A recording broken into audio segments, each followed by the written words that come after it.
안녕하세요. 2020 KBO 데이터 분석 9월 6일의 경기 첫 번째로 KT와 키움의 경기 데이터 분석 시작해 보도록 하겠습니다. 확인하시기에 앞서서 구독과 좋아요, 알림 설정도 부탁드리겠습니다. 양 팀의 선발 투수 하준호 선수와 요키시 선수로 발표가 났죠. 먼저 KT의 하준호 선수. 이번 시즌 18경기 불펜 등판에서 승패 없이 방어율 4.43으로 20과 3분의 1이닝 동안 11개의 피안타 그리고 18개의 볼넷, 11개의 탈삼진, 총 10개의 자책점 기록해주고 있습니다.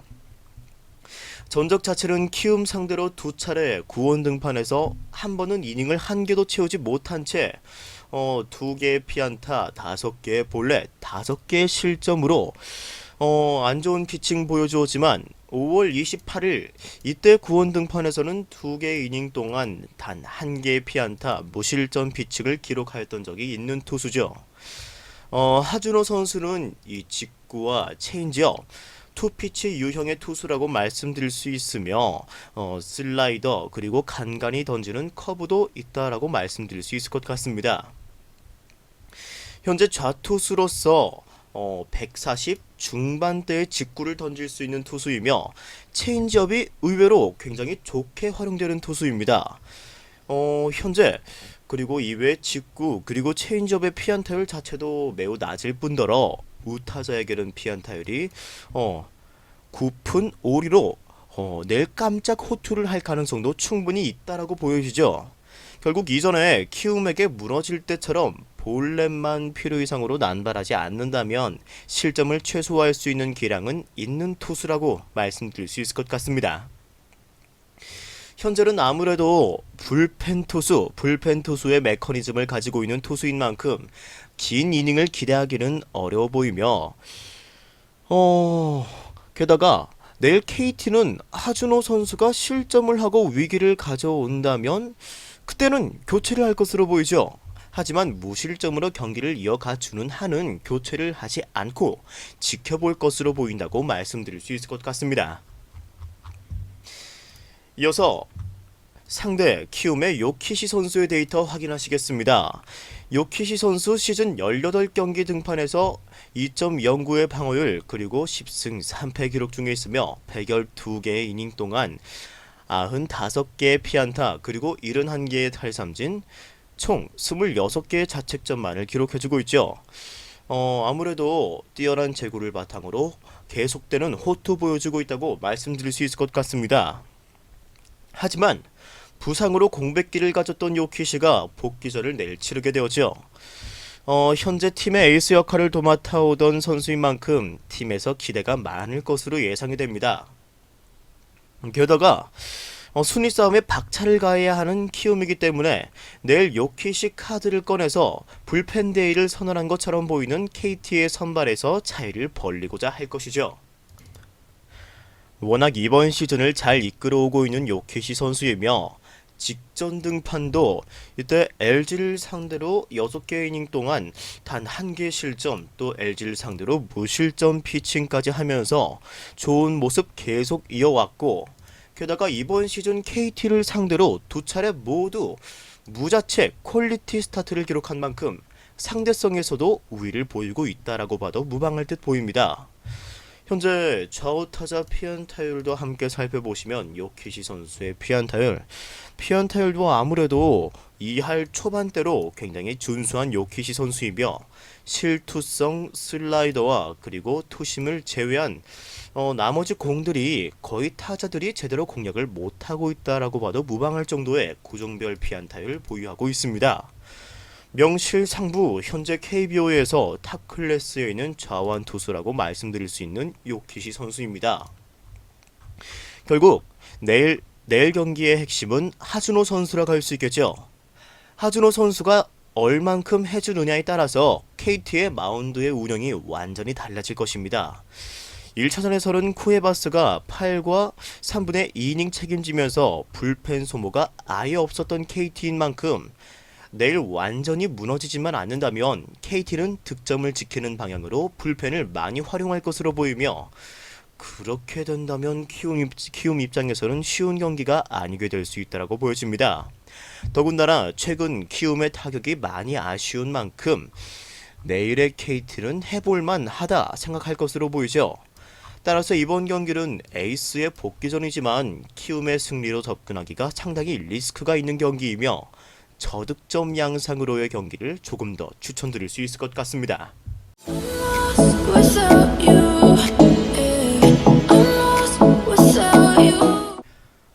바로 이어서 같은 6일날 기아와 한화의 경기 데이터 분석 시작해보도록 하겠습니다.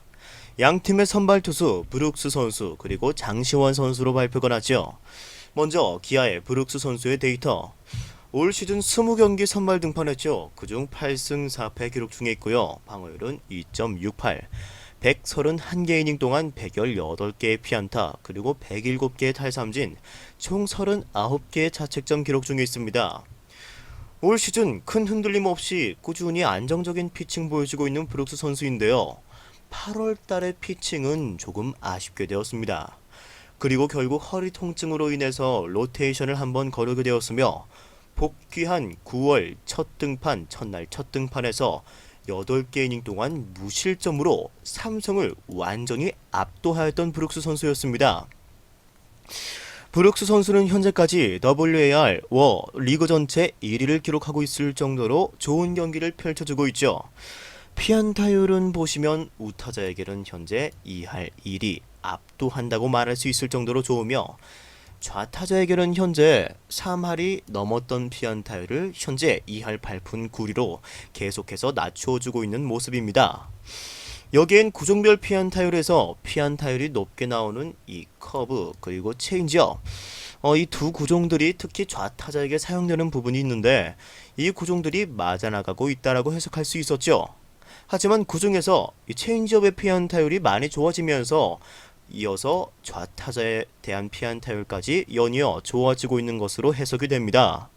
그리고 여전히 나머지 직구, 슬라이더, 피안타율이 지금 무난히 좋기 때문에 9위로 분명 타자들을 압도할 수 있는 기량은 가지고 있다라고 볼 수 있겠죠. 바로 이어서 한화의 장시환 선수의 데이터 확인하시겠습니다. 이번 시즌 19경기 선발 등판에서 3승 10패, 방어율은 4.72의 기록 중에 있으며 97과 3분의 1이닝 동안 106개의 피안타, 93개의 탈삼진, 총 51개의 자책점 기록하고 있습니다. 최근의 행보가 너무 좋지 못하다라고 할 수 있는 장시환 선수이죠.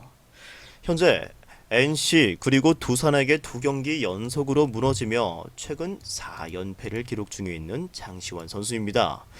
볼넷이 분명히 줄어들기는 했지만 볼넷이 줄어들었지만 피안타율이 너무 증가해버린 장시환 선수죠. 특히 좌타자의 강타자가 많이 있는 팀들에게 모두 공략을 당했으며 이것은 좌우타자 피안타율에게도 그대로 드러나고 있는 모양이죠. 보시는 바와 같이 좌타자에 대한 피안타율이 3할 4푼으로 높게 잡혀 있으며 우타자에게는 반대로 2할 1푼 8리로 굉장히 강한 모습이지만 결국 롯데전에서도 보셨듯이 기아의 해결사인 좌타자 최영우를 감당하지 못하면 궁지에 몰릴 수 있는 장시환 선수라고 볼 수 있겠죠.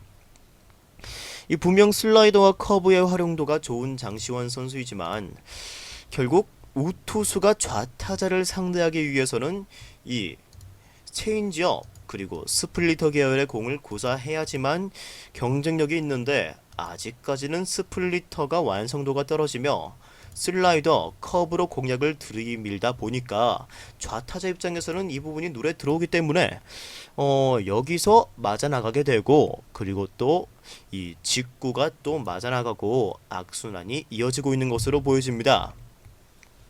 결국 선발 투수의 기량에서 차이가 많이 나는 양 팀의 내일 경기입니다.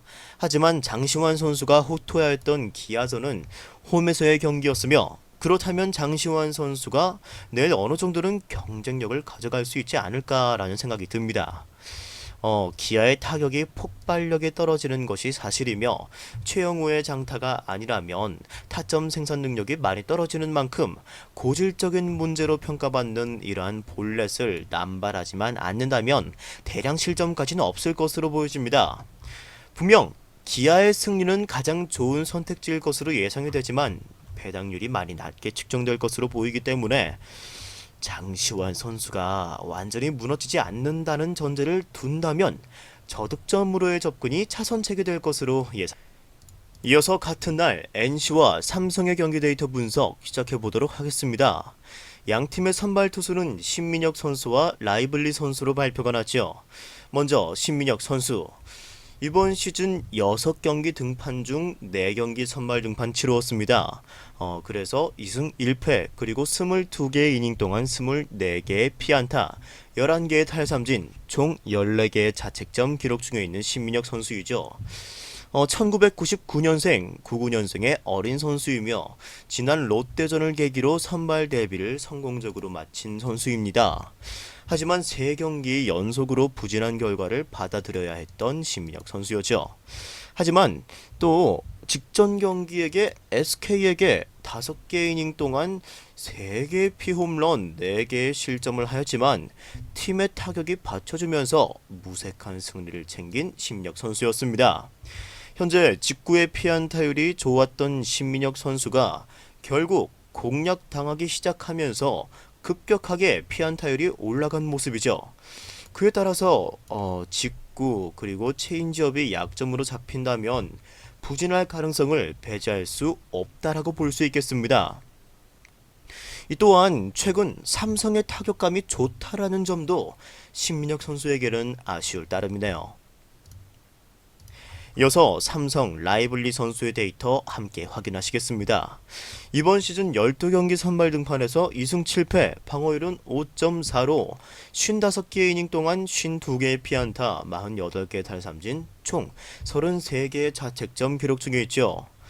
라이블리 선수 좋은 구위를 가지고 있음에도 불구하고 계속해서 공략을 당하면서 부진하고 있는 라이블리 선수입니다. 8월 등판 5경기 동안 총 1승 3패를 기록하였으며 피안타율과 그리고 피안타와 볼넷이 고르게 너무 많아져 버린 라이블리 선수입니다. 분명 직구 계열의 공은 뛰어난 모습 보여주고 있죠.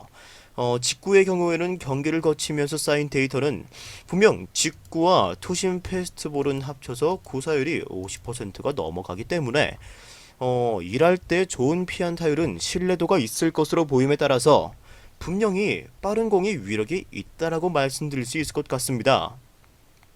하지만 볼넷과 그리고 변화구의 피안타율이 좀 많이 아쉬운 라이블리 선수죠. 직전 5경기에서도 볼넷은 무려 16개로 아쉬운 피칭을 하였습니다. 결국 구위는 좋다라고 볼 수 있는 라이블리 선수이지만 최근 흐름을 본다면 피안타율이 높아지고 있다는 점은 문제가 있어 보이며 핵심적으로 제구가 관건이 될 것으로 보여지네요. 자, 이제 정리를 좀 하자면 최근 삼성의 타격 능력을 무시하기가 어렵습니다. 더군다나 NC는 선발에서 우위를 가져갔다라고 생각하기도 어렵죠. 불펜 자체도 불안정한 NC이며 신민혁이 공략당해서 조기 강판된다면 NC의 불펜이 삼성의 타격을 막아내기는 어려울 것이다 라고 생각이 될 것 같습니다. 그렇다고 해서 NC의 타격이 라이블리에게 묶여있지는 않을 것으로 보이죠. 따라서 일요일에 NC의 평균 득점이 7점대로 고득점을 해주고 있다는 점에서 양 팀 중 누군가가 이긴다는 장담을 하기는 어려운 경기라고 보여지며 그에 따라 가장 좋은 선택지는 결국 다득점으로의 접근이 가장 현명한 선택지가 될 듯 보입니다. 현재 NC는 선발과 마운드 모두 약점이라고 보여지는 최근 모습이지만 타격 또한 삼성을 공략할 수 있기 때문에 서로 치고받는 경기가 예상이 되죠.